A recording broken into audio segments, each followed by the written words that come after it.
আজি দেখাম আপোনালোকক কাজিৰঙাৰ নেশ্যনেল পাৰ্কত থকা অখিল গগৈ ডাঙৰীয়াৰ অৰ্কিড পাৰ্কখন।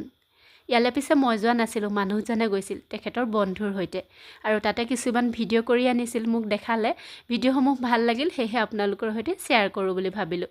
আৰু ইয়ালৈ হয়তো আগতে বহুত লোক গৈছে আৰু এই বস্তুসমূহ দেখিছেও চাগে তাত, আৰু যিসকল যোৱা নাই তেওঁলোকৰ বাবে এই ভিডিঅ'টো ধুনীয়াকৈ উপভোগ কৰিব পাৰিব।